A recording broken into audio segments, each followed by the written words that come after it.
Pessoal, tô vendo vocês, então vim aqui falar para vocês o porquê fazer esse perfil, porquê fazer um perfil que misture um pouco sobre livros e também psicologia. Na verdade, eu já fazia conteúdos literários sobre as minhas leituras lá em 2019, se eu não me engano, de 2019, 2022. Eu fazia leituras, mas não só leituras, eu fazia edições dos livros que eu lia.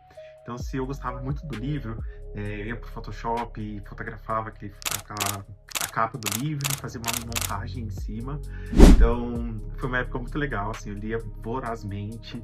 Foi a época que eu me apaixonei por Stephen King, li um monte de livro dele. Inclusive, no meu aniversário de 22 anos, eu me dei 22 livros de presente, e dentre esses, muitos eram do Stephen King. E foi uma época muito legal, muito gostosa. E aí, quando acaba a graduação, tem que ganhar dinheiro, né, que tem que trabalhar. Aí eu acabo me afastando um pouco da criação de conteúdos literários e vou fundo aí na carreira profissional em psicologia.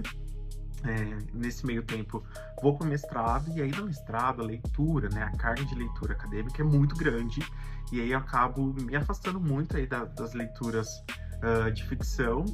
Acabo até conhecendo um pouco mais sobre mangás, HQs, mas não é a mesma coisa que um livro, né, uma saga, enfim, uma trilogia que a gente gosta. Acabei o mestrado recentemente, então volto agora a ler meus livros de ficção sem peso na consciência, muito mais confortável com a leitura. E o fato de ser psicólogo, ter outra cabeça agora também, eu faço as leituras com um pouco mais assim, de viés, um pouco mais enviesado. Então, quando eu volto para o TikTok aqui, volto para as redes sociais para falar sobre psicologia, mas também para falar das minhas leituras, acredito que em algum momento ou outro, sempre uma coisa vai puxar a outra. Então, eu pensei em fazer esse perfil para compartilhar com vocês as minhas leituras, minhas percepções, como psicólogo também, mas também como leitor, um leitor que sempre gostou muito de falar sobre seus livros.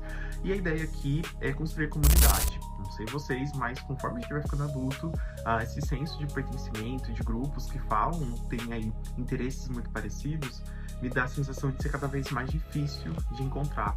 Então, por que não fazer isso de modo digital, fazer online? Então, já que esse perfil está crescendo, tem bastante gente chegando, que a gente possa criar comunidade, criar aí um lugar em comum para a gente falar das nossas leituras, falar sobre a vida, falar sobre psicologia, conhecer um pouco sobre o comportamento humano. Então, convido vocês aí.